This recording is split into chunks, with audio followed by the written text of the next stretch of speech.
O mercado muda, a sociedade evolui e você acompanha tudo aqui. Zampieri Pode Mais. A voz da Zampieri no ar.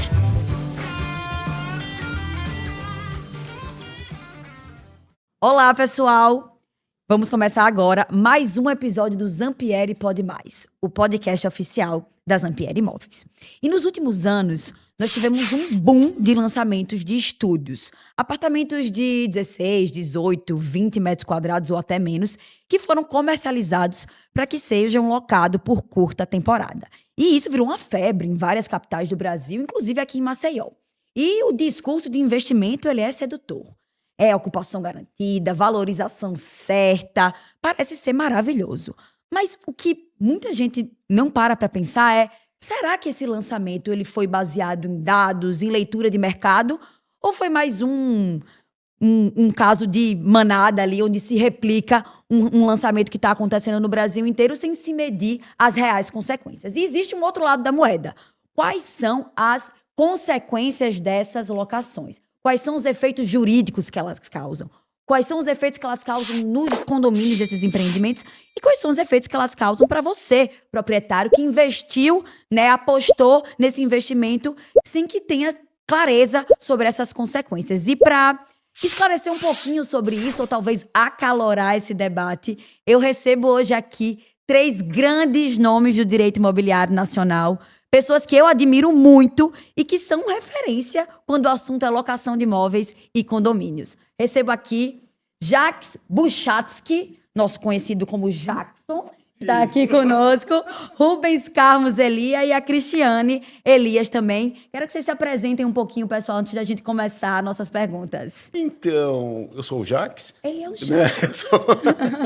O amigo da Nicole. Sou o Jacques, amigo da Nicole, exatamente. Eu sou amigo do Nilo também, do Rubens, da Cris. E, basicamente, eu me preocupo com as locações de modo a elas poderem acontecer do jeito mais tranquilo, mais fluido. E, para isso, tem que estar legalizada, tem que estar perfeita, etc. Então, é essa sempre a preocupação que norteia quase tudo que eu acabo pensando e falando. Maravilha. Rubens? Eu sou... Também não posso deixar de falar. A alegria de estar aqui com vocês. Sou amigo da Nick, da Sol, do Nilo, aluno do Jacques. E tenho a sorte de ser casado com a Cris. Nada melhor do que isso. E a gente vivencia muito esse universo das administradoras, do mercado imobiliário, das administrações de condomínio. E há mais de 10 anos esse movimento tem se intensificado. E é muito importante esse debate que você está trazendo hoje, Nick, para que a gente possa aclarar alguns pontos e entender os riscos. Porque no final, nem quero dizer que tem um certo ou que tem um errado, mas a gente tem que saber onde nós estamos situados. Maravilha. Cris? Bom, todo mundo falou de amigos, eu sou aluna de todos e sou esposa também. É um prazer enorme estar aqui com vocês, Nick, Sol, o Nilo. E eu tô aqui para bater papo com vocês, mas aprender mais um dia. E o assunto que você introduziu, acho que é uma preocupação no Brasil inteiro. Em São Paulo é muito falado sobre isso. Então, maravilha. Vamos começar. Quero começar com você, Jacques, te escutando. Locação short stay. O que é? Qual é a natureza jurídica dessa locação? Qual é a diferença da locação por temporada, se é que existe, do nosso artigo 58 da Lei do Inquilinato? Conta pra gente. Então, eu acho que é nenhuma. Short stay é um cara que foi na cultura inglesa, aprendeu como é que é curta temporada. E falou, e saiu aqui falando, vamos de short. É só isso, não tem mais nada, tá? Uma palavra bonita para um termo que a gente já conhece. As pessoas gostam de inventar palavrinhas, eu acho bobagem. Acho bobagem porque tortura quem está tendo que operar, né? Do que eu estou falando? É a curta temporada. Tem gente que acha que não é isso e está confundindo isso com hospedagem ou meia hospedagem, ou na linguagem do projeto de alteração do Código Civil, de hospedagem atípica.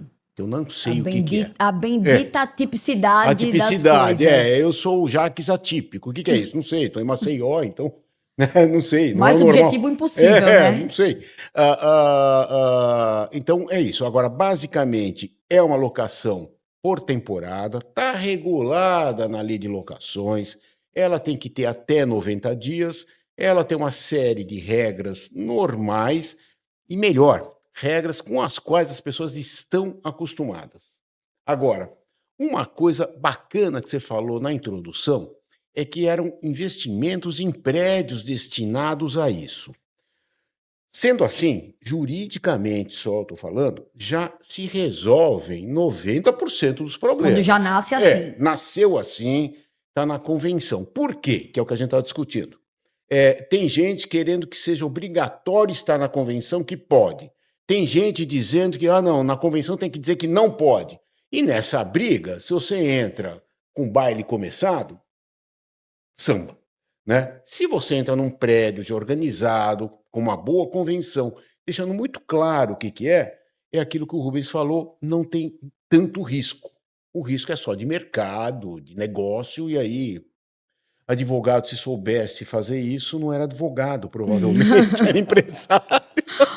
Mas, Rubens, pegando esse gancho do que o Jacques falou agora, certo, quando ele já nasce assim, tá tudo bem, mas e quando ele não nasce? Até que ponto eu posso mudar a regra? A regra, ela é que não permite ou a regra é que permite? E se eu quero mudar a regra, o que é que eu preciso fazer? Qual é o quórum? Onde é que tá isso? É na convenção? É no regimento? Conta pra gente. Esse é um tema muito importante, porque, em regra, a alocação, quando a gente está falando de destinação, a gente fala da destinação residencial ou não residencial. E todo esse movimento se dá num ambiente de destinação residencial. Se é residencial, nós falamos de uma certa perenidade, de uma certa estabilidade. Residência pressupõe essa relação mais duradoura. E, consequentemente, num ambiente do condomínio que tem como destinação residencial, não é muito razoável que cada dia você receba um diferente inquilino na sua propriedade. Chame de inquilino, de hóspede, tanto faz, nome que quiser. Mas o grande problema é essa alta rotatividade, que acaba gerando insegurança, acaba gerando desassossego, gera um pouco de problemas de manutenção e conservação, porque ao mesmo tempo em que os condôminos esperam um movimento de residência, que estão acostumados, por exemplo, a um regramento, horário de funcionamento das coisas, se pode uma piscina portando garrafas ou não, o uso de salão, etc. Essa pessoa que ingressa no ambiente, numa locação de curto período, por um aplicativo, etc., ela tem a sensação que está ingressando no ambiente de hospedagem. E aí ela ingressa sem uma série de conceitos e de costumes que acabam afetando demais o ambiente do condomínio. E essa alta rotatividade gera desgaste, aumento de custo. Então, o grande aspecto é exatamente um conflito entre aquilo que se deseja no condomínio e aquilo que os condôminos buscam explorar, mas não levam em consideração o direito dos demais. Quando há esse conflito é que a gente vai ter o problema. E aí, como resolver esse problema? Bom, o problema vai ser resolvido a partir do órgão soberano. Qual é o órgão soberano do condomínio? A Assembleia. E aí, o que a Assembleia pretende, que é o órgão de deliberação? É a vontade da maioria que deve decidir. Dessa forma, se o condomínio, na sua maioria qualificada, de 2/3, entender de que pode, de que deve, é importante, inclusive, que regulamente, regule de qual maneira, custos envolvidos, e está tudo bem, e está ótimo. E o outro lado, não, esse condomínio não tem perfil, não é viável, é muito complicado, também negar, desde que previamente, desde que esteja na convenção, também me parece altamente viável. Os dois movimentos dependem de assembleias e de alteração de convenção. O grande ponto, e já concluindo, só não paro de falar, né, Jacques? E a Cris tem que falar, é que hoje há um movimento olhando o que o STJ decidiu em algumas poucas oportunidades.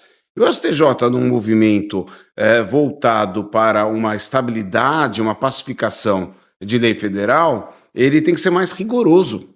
Por quê? Porque ele tem que olhar para qualquer movimento no Brasil todo. Exato. Então ele acabou decidindo de que a convenção, se ela é de destinação residencial, é vedada a utilização, salvo se alterar a convenção. Então isso tem causado um pouco de dificuldade, porque eu posso enfrentar situações já consolidadas, mesmo sem alteração de convenção, eu posso enfrentar hipóteses em que as pessoas não foram devidamente avisadas a respeito. Enfim, a gente está num momento desafiador e tem que contar com bons profissionais, com boas administradoras, com bons síndicos e com bons advogados para que a gente possa harmonizar. Independentemente do padrão do prédio, com certeza. Maravilha, perfeito. E agora eu queria escutar um pouquinho de você, Cris. Imaginando esse condomínio onde foi permitido essa locação por curta temporada, short stay, como diz, né? Qual é o papel do síndico? Até onde ele pode ir? Até onde ele não pode ir? Quais são as responsabilidades dele, se é que existem? Quais são os limites dessa responsabilidade? O que ele pode pedir? O que ele pode exigir desse ocupante ou não? E aonde eu preciso positivar essas regras? Bom, eu entendo que, sendo uma locação de curta temporada ou short stay, como preferirem, tem que seguir a convenção e o regulamento interno. Então, ultrapassou ou tem inovações que todo dia nós passamos, chama uma assembleia e delibera uma nova situação, regulamente. Eu estou síndica do meu prédio, Olha então aí, quando foge... Que pergunta acertada, então. Que pontaria! Mas qualquer coisa eu também chamo advogado. Então, quando foge da convenção da regulamentação, bom, nós como advogados temos as nossas armas, né? Os nossos códigos, mas qualquer coisa também, assembleia e vamos modernizar. Eu acho que depende muito do padrão do prédio também, as autorizações. Então a gente já considerou aqui que não é hospedagem, é locação. Eu acredito. Ou onde é que... Porque isso é uma linha muito, muito tênue. Ah, se servir café da manhã, vira hospedagem. Se trocar jogo de cama, vira hospedagem. Se não fizer, vira locação. Como assim? Como é que eu consigo objetivar essa situação? Assim, de um jeito bem simples, teve serviço além da limpeza, deve ser hospedagem. A gente tem que também saber entender que serviço que é esse, não é? Porque se queimar a lâmpada e alguém trocar a lâmpada, é um serviço, mas não é hospedagem. Porque isso não é uma locação A gente tem que... É locação, continua sendo locação. Perfeito. Mas é tênue. O que eu acho interessante é que toda essa bagunça me parece que começou na jurisprudência com um caso em que, na verdade, a pessoa alugava quartos dentro do apartamento e não o apartamento. Uhum. E todos nós, quando falamos aqui de short stay, estamos falando de o apartamento. Sim. Não é? Então, esse é um ponto. Eu acho que foi uma pena que tenha começado com isso. Aí já bagunça tudo. Aí já bagunça, já vai. A segunda pena, que eu acho, e você está falando como diferencio, eu vou te dar uma pista. As legislações municipais não sabem como diferencia. Isso que eu mostrei hoje de manhã, a gente estava conversando, e você pega legislações de cidades misturando alhos com bugalhos. Olha, então, em caso de hospedagem, de locação por temporada. Falei, não me mistura, né? Não coloca tudo no mesmo lugar. Contrata alguém para escrever isso aí, né? Não tem, é mais simples. Então, as misturas vêm da lei. É por isso que aí eu concordo com o Rubens que precisamos chamar o dono da história, que é a Assembleia de Condomínio, que vai falar, olha, aqui eu quero, aqui eu quero de tal jeito. Por exemplo, me parece não interferir em nada do direito de propriedade quando eu faço, olha, aqui a locação por temporada é obviamente permitida, porque está na lei, mas tem que ter um mínimo de 5 dias, Perfeito. 7 dias, sei lá, Perfeito. estou chutando a data. Tá? Perfeito. É um jeito. Também acho importante, você falou das imobiliárias, né? Imobiliárias e síndicos pensarem bastante. Às vezes os prédios envelhecem e tem que trocar coisas. E às vezes pessoas também querem que mude coisas. Como, por exemplo, ter mais piscina, menos piscina. No meu prédio tem uma sauna. Eu estou morando há 2 anos. Eu lá descobri antes de ontem que tinha sauna. Né? Porque tem um cara que usa a tal da sauna, tava um cheirinho de eucalipto lá. Quer dizer, se tivesse uma votação, fecha essa sala, sei lá o que é, né? Mas as coisas evoluem, tem usos que evoluem e que as pessoas têm que contemplar. E se quiser contemplar, e aí eu acho bacana fazer as contas. Olha, eu quero fazer locação por temporada no meu prédio. Legal. Eu sei que eu vou precisar de mais portaria, mais porteiro, mais isso, mais aquilo. Tem que Será vir que junto. vale a pena? Nada vem sozinho. Perfeito. Perfeito. Então, olhar isso tudo para saber e trazer para votação da maioria, né? E hoje, desculpe te cortar, Nick, na mesma linha que você está falando, também tiveram os lançamentos com as facilities, né? Então, por exemplo, um prédio que tem muito senhor e senhora, já tem a lavanderia próxima, para não precisar ficar se deslocando muito, tem facilidades para qualquer idade, mas para eles ainda que já atingiram uma certa idade, também tem. Isso ajuda muito no aspecto mesmo de você atribuir as despesas a quem efetivamente delas se aproveite. Então, eu gosto muito da ideia de que se eu vou instituir um sistema de locações de curto período, o nome que quiser dar, o custo a mais que isso gerar para o condomínio tem que ser rateado entre aqueles que se aproveitam. Porque isso também traz um certo conforto. Pega lá o elevador com maior desgaste, ou até tem alguns condomínios que o volume é tão grande que é necessário colocar mais um porteiro, só para fazer check-in e check-out, né? E isso acaba gerando um custo que os outros não têm nada a ver com isso. Então justificaria você ter um custo separado, um extra Maquiado para só eles. por quem vai operar dessa forma. Exatamente. Entendi. Eu acho que são formas que a gente tem que ir equalizando para, de alguma maneira, permitir, onde é viável, que isso aconteça sem prejuízo dos demais.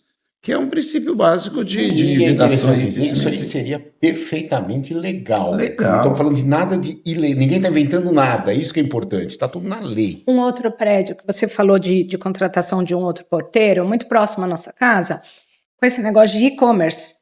Montaram um depósito ao lado da portaria e contrataram realmente um novo porteiro para receber, e tem horário, o condômino tem que descer até tal hora. Chegou coisa da lavanderia. O condômino tem que descer até tal hora, porque o depósito também tem que ficar disponível para outro condômino. Você vai adaptando ao ambiente, né? E aí, assim, vai negar, você começou, Nick, falando sobre a natureza jurídica, se é outro modelo, se não é. E um ponto que eu acho que é sempre importante levantar é que dentro desses aplicativos a gente tem as mais variadas opções. Então, talvez uma hipótese seja a locação e outra não seja também, e não tem problema. Agora, o que pouca gente discute, e talvez esse seja um ponto mais interessante desses aplicativos, é que eles têm métodos de resolução de problemas privados. Vejamos, o inquilino, o hóspede, eu nunca sei que nome vai lá, ele não sai, ele permanece no imóvel por mais tempo do que o combinado. Deixa eu só pegar um gancho antes de você responder. Que eu queria perguntar exatamente isso. Ok, vamos imaginar um conflito como esse, certo? Ou uma outra hipótese. Vamos imaginar que o ocupante barra inquilino, barra hóspede, barra enfim, ele gere um dano ao condomínio. Um dano. Nas áreas comuns ele quebrou alguma coisa. Ou que ele, enfim, infringiu uma regra do regimento que gera uma multa pecuniária. Logicamente, o condomínio vai cobrar de quem? Do proprietário. Nem saber, vou cobrar do proprietário. Esse proprietário, ele pode se valer do nosso artigo 23, inciso 10, que diz que o locador é obrigado a respeitar o regimento e a convenção, e por isso cobrar desse ocupante barra locatário, ou não, ele não tem como entrar com uma ação regressa. E aí, pegando também esse gancho do que você falou, ele pode ajuizar uma ação de despejo para tirar essa pessoa? Ou não é esse o caminho? Existe uma solução que o próprio aplicativo Rosinha dá? Esse é o ponto, vejamos. Sob o ponto de vista da norma, a meu ver, pode cobrar diretamente e a ação cabível é despejo. Porque Perfeito. Se eu estou numa locação predial urbana, Perfeito. ou seja, a remuneração pelo uso, é despejo. Perfeito. Agora, o que eu acho interessante é que ninguém viu. Até hoje aconteceu um despejo desse. Não se Por quê? preocupa muito, mas Por quê? acontece Porque na prática. o aplicativo dá solução. Você tem seguro, você tem procedimento de resolução privado, de solução privada para aquele conflito. Então, isso é interessantíssimo, porque por meio de sistemas de garantias, você acaba não sendo afetado por situações como essa. Agora, você sabe que é interessante, tem que ver sempre. É aquela. A OAB de São Paulo, há 1000 anos atrás, tinha uma campanha que eram uns adesivos que você punha no carro, escrito consulte sempre um advogado. Também. Depois eles puseram consulte sempre uma advogada também, para não. Né? Não gerar uma situação, né? Mas eu achava legal essa campanha. Teve em São Paulo a questão. A última vez que eu vi, faz um ano, teve uma empresa que, em vez de fazer a intermediação, ela começou a alugar das pessoas e aí sublocar. Né? E a bicicleta parou de funcionar num determinado... Uma locação atípica. Uma locação essa atípica. foi, né? Deu ruim. Deu errado em algum momento. Então, muita gente, inclusive nós, lá começamos a mover despejos contra a tal da empresa. A bendita empresa. Tá certo?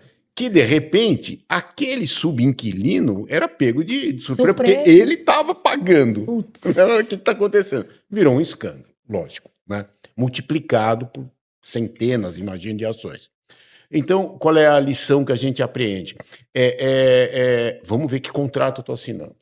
É de gestão, é de locação, do que é? Do que eu estou falando, em que quadrinho que se encaixa, né? Perfeito. Para daí evitar problema. Perfeito. E resistir às tentações, né? Porque é sempre tentador.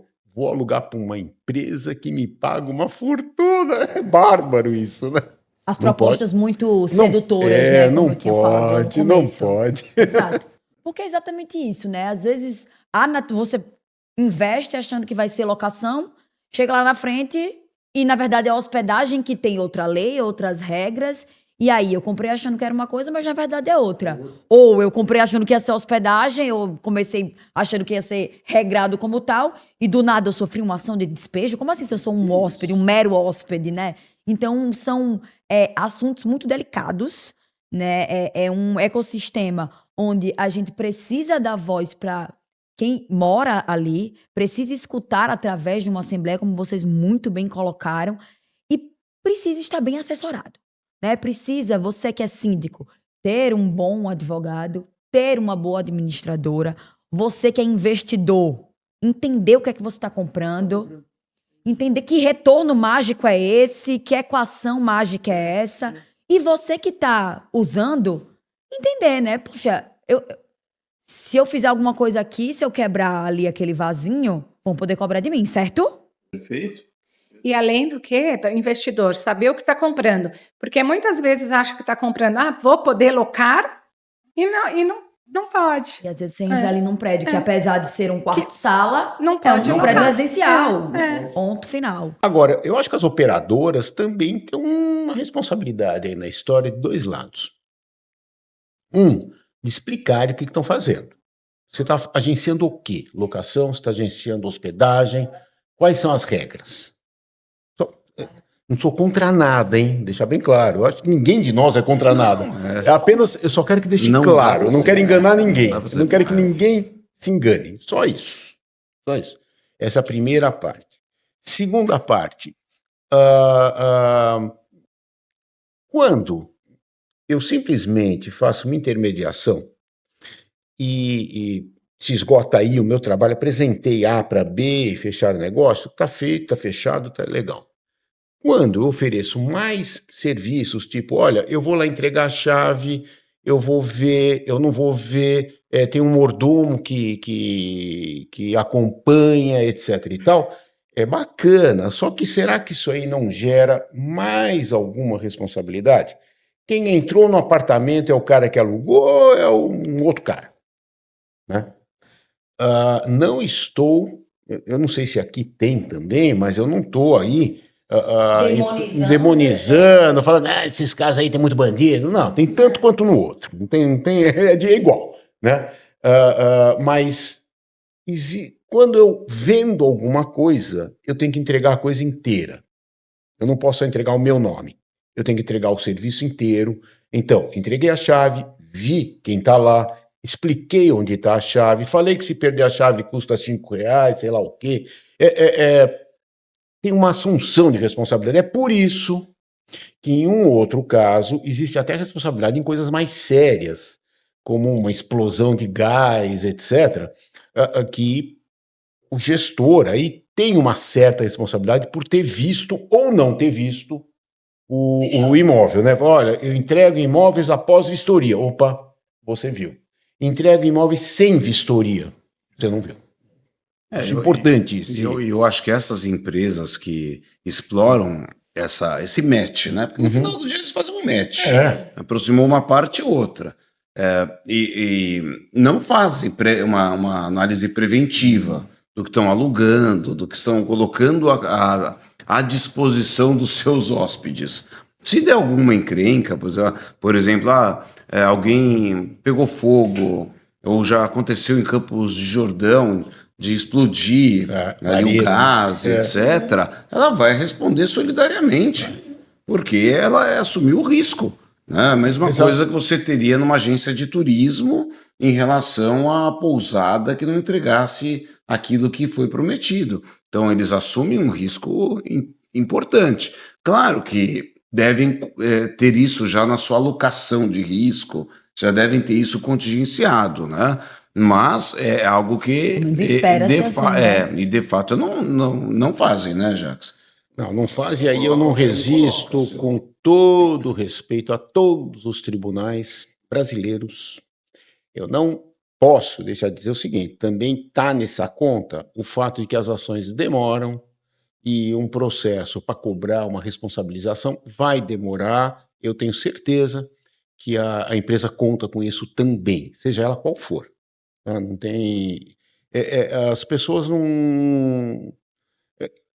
eu acho que a conta, o cálculo, o cômputo de quanto custa, esse cálculo atuarial, de quanto vai custar uma indenização a cada 1.000, nem é feito.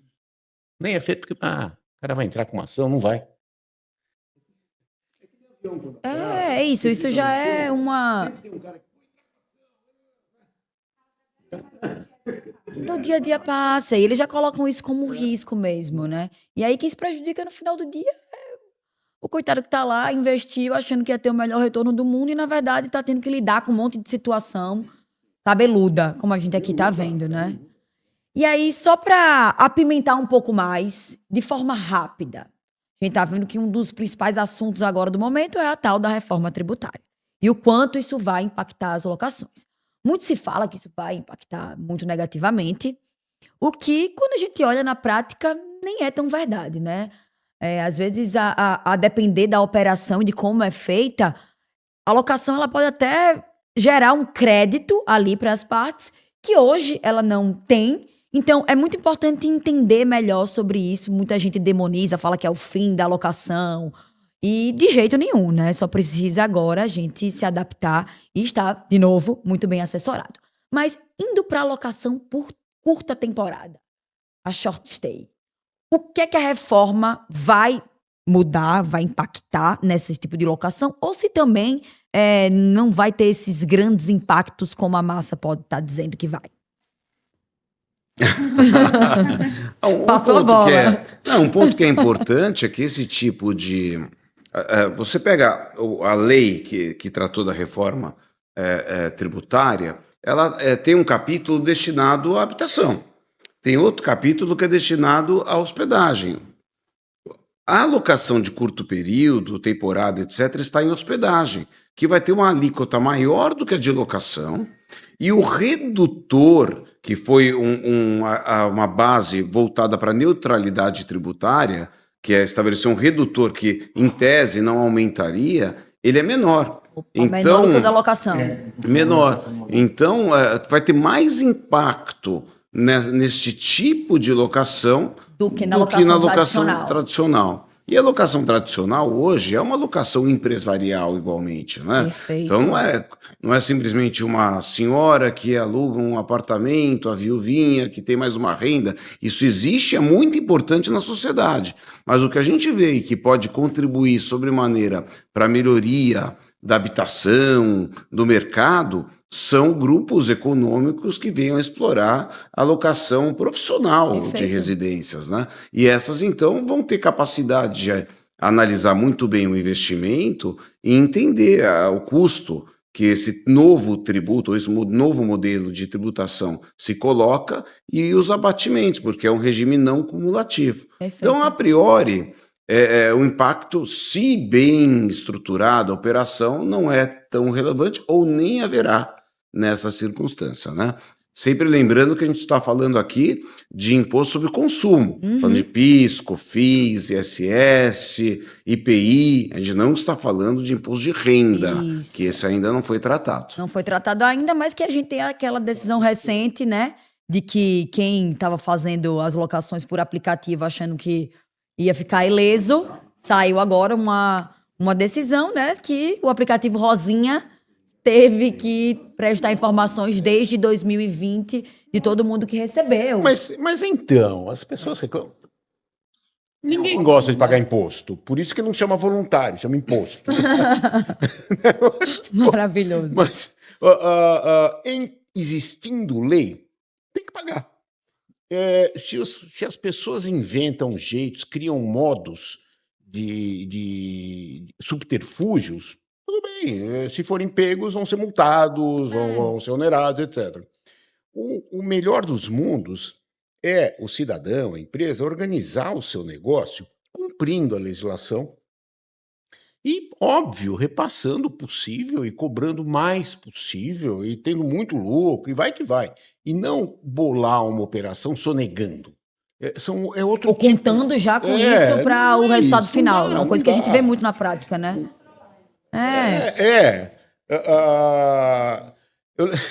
Tem muita gente que mesmo antes, viu, a gente ouvia falar de comerciantes, donos de redes. Não, eu prefiro pagar imposto do que ser roubado pela minha filial. É mais barato. Então, é isso que eu vou falar. É isso aí. Finalmente o cerco tá fechando, né?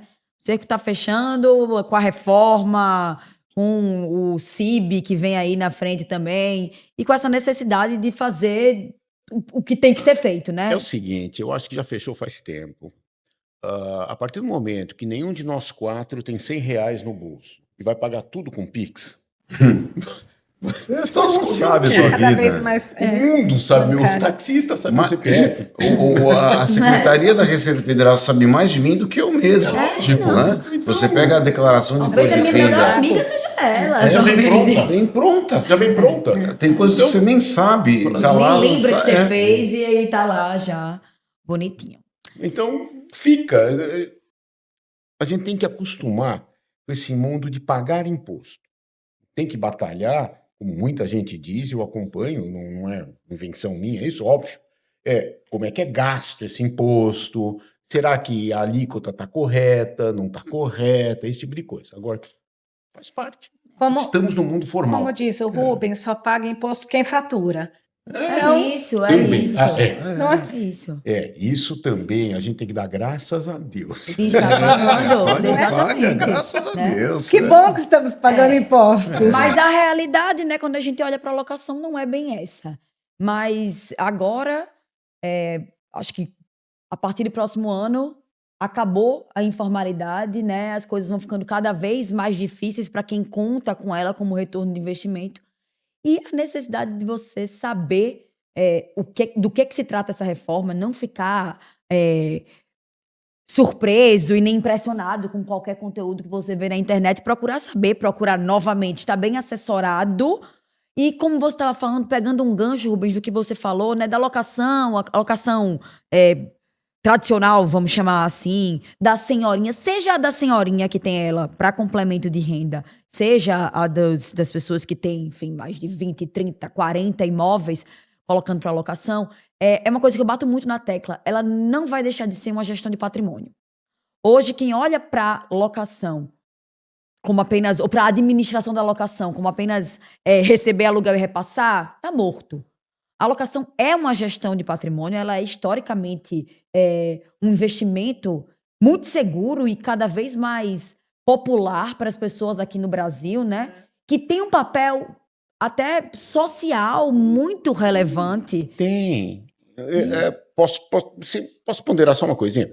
Bom, primeiro, não vai ficar pior do que deixar o dinheiro rendendo no banco. Em termos de tributo, em termos de fiscalização, em termos do que a gente quiser. Tá? Segundo, eu também vejo esse papel social da moradia para as pessoas ou da local para elas exercerem suas funções. Eu também acho isso perfeito.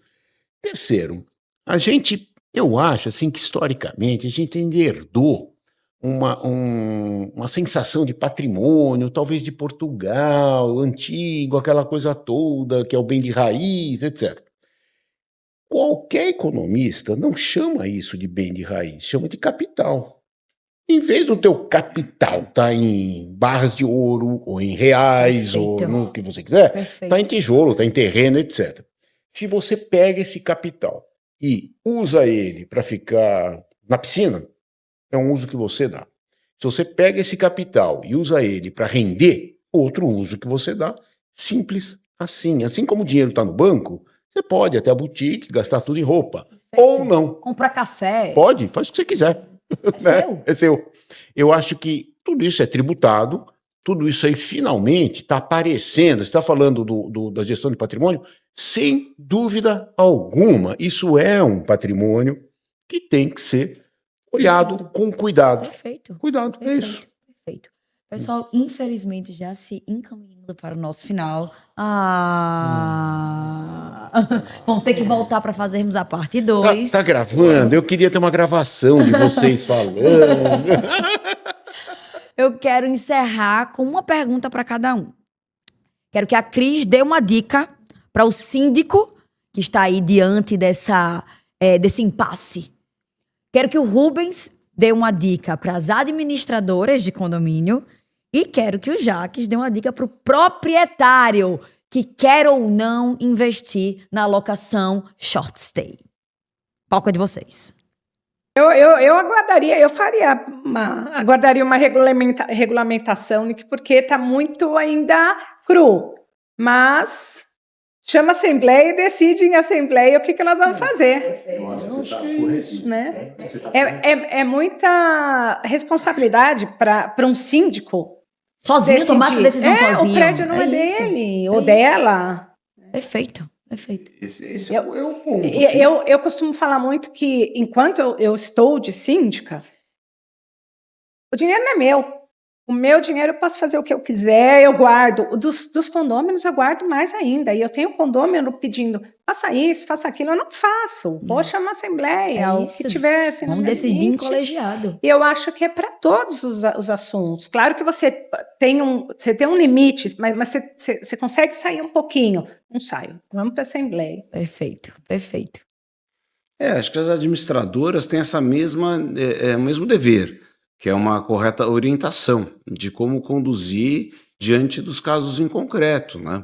Eu me recordo, mais de 10 anos atrás, quando eu escrevi o primeiro artigo no Estadão sobre locação diária de imóveis, porque o problema já surgia nas administradoras.